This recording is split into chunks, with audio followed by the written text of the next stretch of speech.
It's a building that has sat in the heart of Amherstburg for over a century.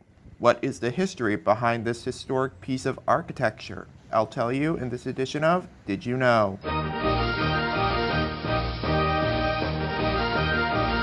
The Amherstburg Library was designed by Charles Howard Crane, and it was built from limestone from the local quarry.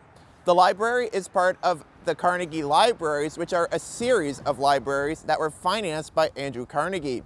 This exact branch first opened in 1913, and it has been serving the residents of Amherstburg ever since. According to marshcollection.org, some of the most enthusiastic borrowers were the commissioned and non-commissioned officers of the 89th Regiment stationed at Fort Malden. So pick up a book, and the more you'll know. For Mediaplex News, I'm Zachary Ballog. On the outskirts of Windsor lies a picturesque county road that has been associated with ghost stories for generations.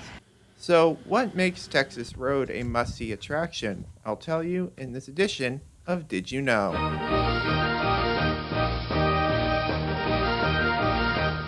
Texas Road has been a source for urban legends for years, and it is a really popular road with local ghost hunters.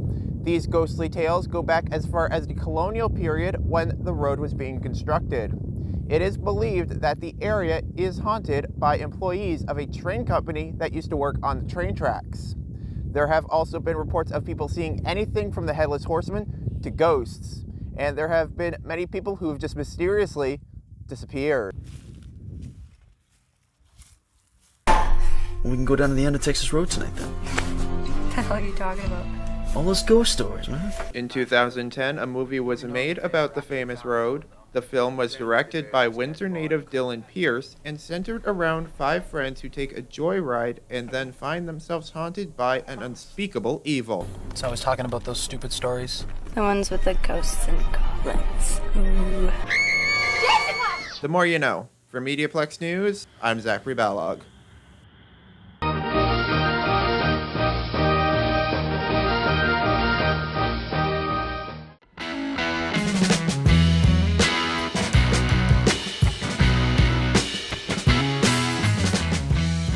This is the Park House located right here in historic Amherstburg. It is unknown when the building was built, but it sits on a large lot on the Detroit River. It was used by merchants who relocated to Detroit during the British fur trade between the 1790s and the mid-19th century. In 1972, when the building was moved to its current site, the interior wall structure of the building was revealed. It has remained open ever since, and it is evidence of how the French artisans brought an ingenuity in construction that allowed them to adapt to older techniques.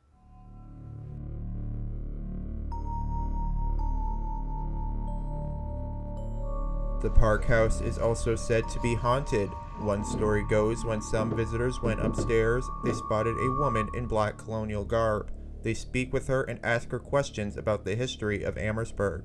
She answers and seems to know more than some of the other staff.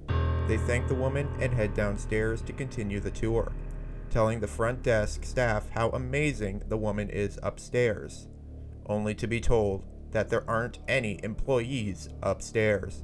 For the Mediaplex, I'm Zachary Ballog. Boo!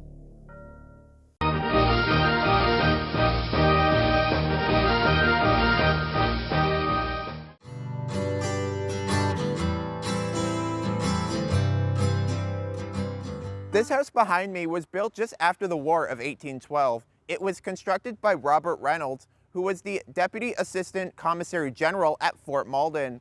It was also the home of his sisters, Margaret and Catherine Reynolds, whose landscape paintings provide an invaluable record of early 19th century life in Upper Canada.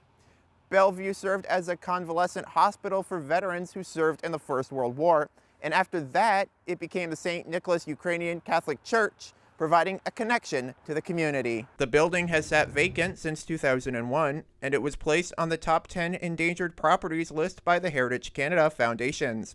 The Bellevue Conservancy is also seeking donations to get the doors open once again. The more you know. For the Mediaplex, I'm Zachary Ballog. It's a small, picturesque town in southwestern Ontario that offers unique architecture, a taste of history, and local shops. So, what is the history surrounding the town of Amherstburg? I'll tell you in this edition of Did You Know?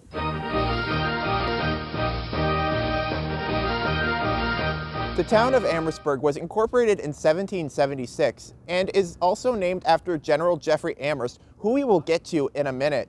In 1796, the British established Fort Amherstburg, and refugees laid out a town site called Malden. It was General Isaac Brock who used the fort as a base to capture Detroit during the War of 1812.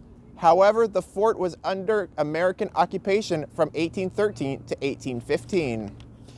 Amherstburg also has a history with the Underground Railroad, and that caused the town's African American population to increase from 800 to 2,000 residents. It is estimated that after 1850, 30 African Americans arrived in Amherstburg per day via steamboat and the Detroit River. Recently, there has been controversy surrounding the name of the town, whose founder's history involved the murder of indigenous people.